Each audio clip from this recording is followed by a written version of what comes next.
Hi, welcome to the garden today. I'm trying to drown out the chickens.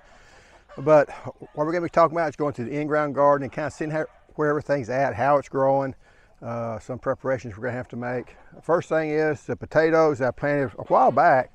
It warmed up enough for them to go ahead and sprout. Now just a few days ago I planted some on the other side of the red potatoes. These here are just mostly white potatoes, probably Kennebec. One of the white potatoes that we had. And there's leftover from last year. It was all shriveled up, really not good for anything. I thought, well, let's see how they do. And I might try that next year, just the small ones, just keep them up. That way you don't have to buy them. You can do that for a couple, 3 years. There is kind of a life expectancy on potatoes that after about 4 or 5 generations, they really go downhill as far as production. Potatoes are actually, you can get them from seeds. There's seed potatoes and there's potato seeds, different things. And I have grown potato seeds before. It takes a long time to get them things to make. But I have grown them that way. Most people don't. And basically you plant them just like you would a tomato plant and grow them up and then plant them in the garden. It's a long process to do that. So a lot easier just go by and feed store and get your seed potatoes. But anyway, one thing I did want to talk about is a little bit off, but one of the subscribers asked a question. If you're going to be planting a perennial plant in something such as a tree, a fruit tree or something of that nature that you don't want to cover up all the time, and let's say this was a long bed, usually I did them 12 foot long, and say I had bad soil. Now, I've got good soil, I don't have to worry about that. But if you have that old clay soil or rocky soil or something of that nature, what you can do is you can take a bunch of regular soil and bank all this stuff up, mound it up, and have all soil right here. And that's where you'll plant your tree. The rest of this stuff can be that regular mix of, compost and pine bark and whatever else you want to plant in there, because it's basically carbon based, and that stuff will deteriorate, it will break down and settle out, and each year you have to add an inch or two to keep the beds full. You don't want to add an inch or two to that tree if it's going down, and it'll go down with wherever the soil is. If it goes down, then you don't want that to happen. So that can solve that problem just by making regular soil here, your regular native soil, and then do whatever you want to out beside it. And it'll do fine, the roots will get out. You do want to try to till up the bottom of it. I knew one guy that was he read an article that he wrote through the AgriLife, and what he would do, he would take a dump truck load, dump that soil out, make a big mound like that, and grow the fruit trees in it, because the soil around it was too wet to grow peach trees and plum trees and things like that. And his problem was he dumped it on the hard ground, the roots stayed in that mound, and when they got bigger in 2 or 3 years, they blew over. So you want to be able to get to where those roots will go ahead and get into the soil. And that's hard soil, it may go ahead and anchor down into that soil. But that's one way of doing it. I did it, like I say, I had a peach tree on this end, a peach tree, 10 foot apart. I had 2 foot this way on each end and 10 feet in between. I gardened in between that 10 foot, just like I would any other raised bed, but I had fruit trees on each end of it. And it worked pretty good until we got Harvey. It flooded everything out. But walking on down here, this plum tree it's still putting out some blooms and stuff, so I'm going to get some plums, to actually set, I think. Those are new blooms there. We did have that 20-degree weather and it was bloomed out, but this thing puts on so many blooms that it can lose a bunch of them. It can lose 90% of the blooms, and I still have a full crop. Still haven't decided. I was going to cut this thing down. This is a seeded variety. I don't know, it just came up. One thing you do want to do though, if you see this right here, they're rubbing together. This limb needs to be cut off, or this limb needs to be cut off, whichever one. But you don't want those limbs rubbing together like that. It causes a wound in there, and that can cause gummosis and some different bacteria to get in them. So that's just one thing you want to look at. Same thing down here. These roots are these stems are rubbing down there. So be aware of that. The problem I had with this one, in case you didn't see the other videos, is the fruit's not ripening till way late in the year, and I don't want to wait forever, and squirrels or something or brown rot or something's going to get it at the end. So I don't think it's going to make soon enough. I don't know. It only produced one fruit, You know, this year I may find out if it's got a low chill enough that it'll make. Just find out. These here are the Primark Freedom. Got the little blooms on them. They're gonna start blooming out here pretty soon. These here have already bloomed out, and then they got bit back by the cold weather. So Primark Freedom does have a problem with that sometimes. If we get a lot of warm weather, and we did, and we had cold weather at the beginning, then some more warm weather, but it's also putting out some more blooms down here. So I think it'll be okay. But if you're a further northern gardener, then that could be a problem. This here is a Ponca.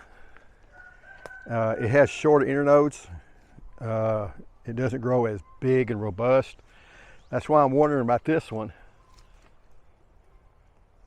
It may or may not be Ponca, or it could be coming from over there. We'll see.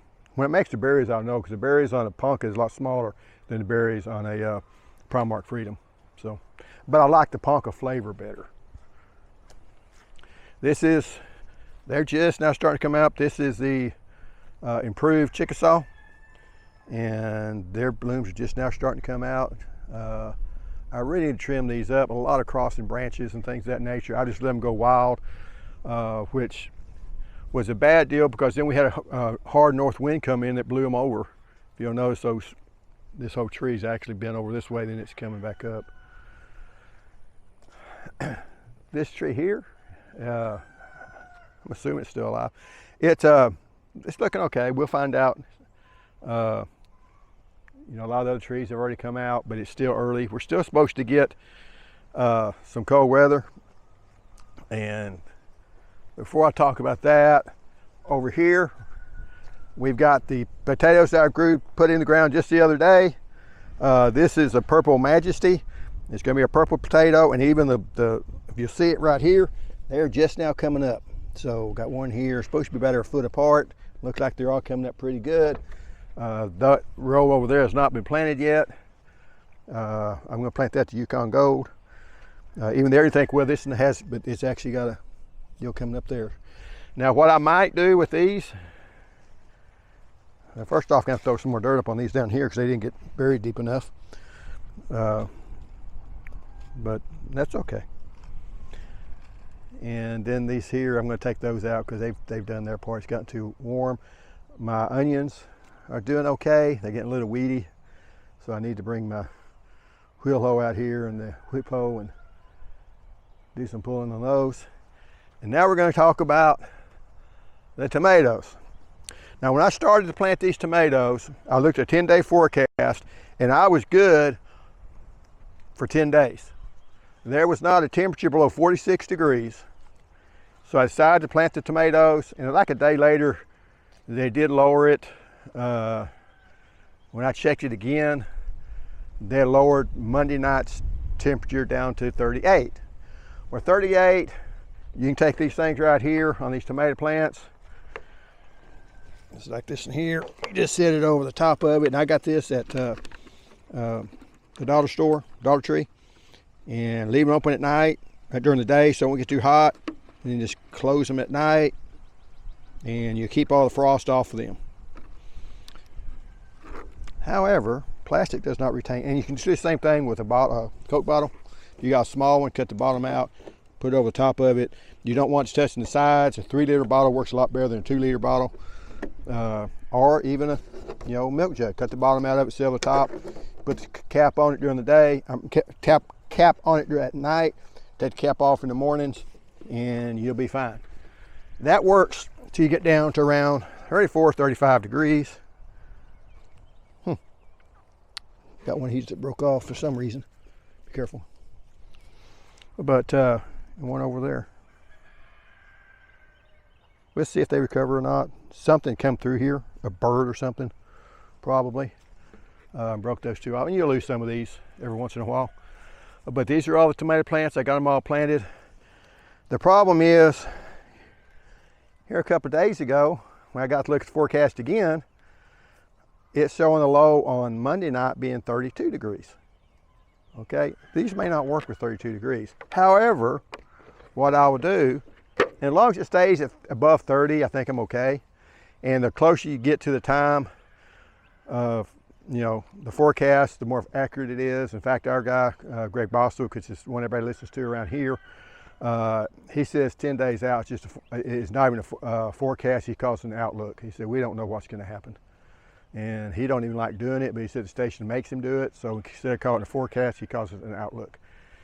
And kind of agree with him. When you start trying to do this in gardening, you'll see a 10-day forecast, everything looks great. And then when you get to the actual day that it happens, it's a totally different forecast. That's what's happened here. So what we're gonna do is I'll take the same thing, I'm gonna place something over them. It can be a box. Now really, a cardboard box has way more insulating power than this here.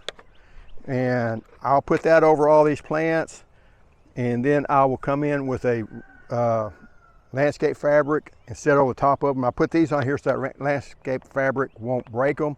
I also have some a couple of frost blankets. They work nice too. They're a lot lighter. You're still gonna have to put something over them, but you know, even with a frost blanket, you could almost take that string, get a lot higher stick, support it, and just set the frost blanket over top of that. Because what you're doing is this soil is heated up. It's going to provide a lot of heat, and it's going to keep that the heat in the ground is going to be coming up, and it's going to keep it from freezing. You usually don't have a problem with that until you get really into the 20s.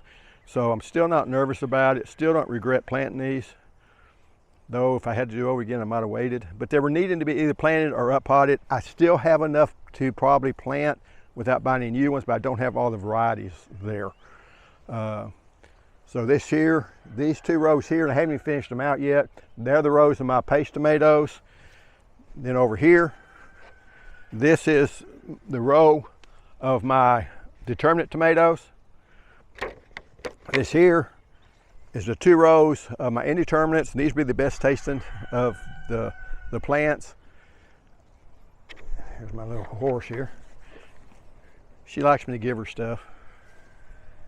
She's actually been getting some apples. We had some apples we didn't eat, and they kind of got mealy, so she expects apples. And if I'm doing corn or something, I throw the corn stuff over. She likes to come over. And of course, this grass on this side of the fence is a whole lot better than that grass right over beside her. This here is a row of, and a 16 in each row of the cherry tomatoes. So I've got a row of cherry tomatoes, 2 rows of indeterminates, a row of determinate, and those 2 half rows of paste tomatoes. It comes out to, I think, 80 or 90 something. Probably high 80s whenever you get through. Actually, it was at 100 if I would plant all of those 18 inches apart. And my second row of paste tomatoes, I actually put it 2 foot apart. Let me see which way it works best. And then these 2 rows here, I'm probably gonna grow beans or something of that nature down this row. Haven't really decided. Beans is what it is right now. Here's a loquats, and you know, some of them are still hanging on. We're going to see if they go ahead and make or not, or produce, or if they got, you know, if they're just sitting on there, just hadn't fallen off yet. Let's go look at this one over here. That looked a little bit better. We'll also get the side of my fig trees. Have made it. I think that one has. Might have died back a little bit. But some of these are still looking okay.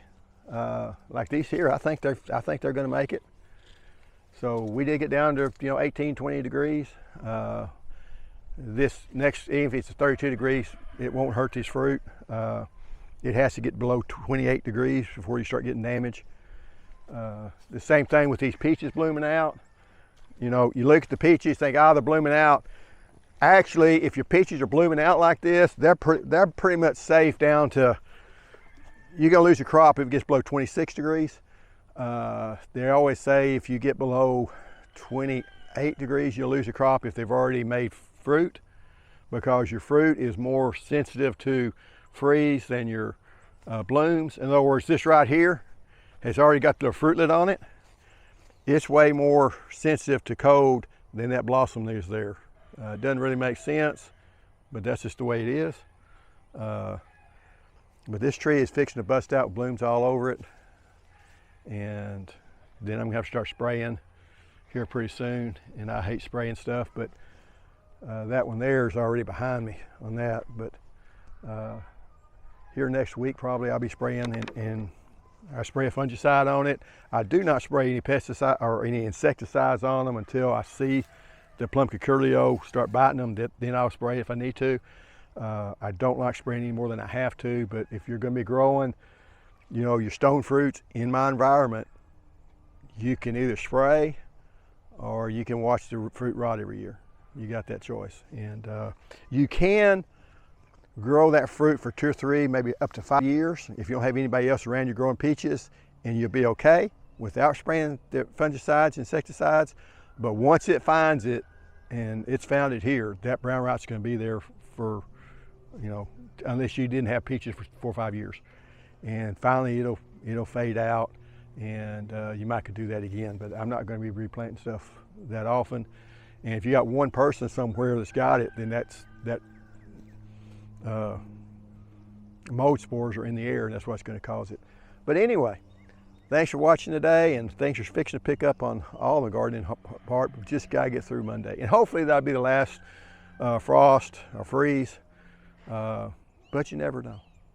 Just got to be prepared. Have a game plan for cold weather. Don't just say I'm going to plant a tomato plant out there and let nature take its course, because usually nature will take it out.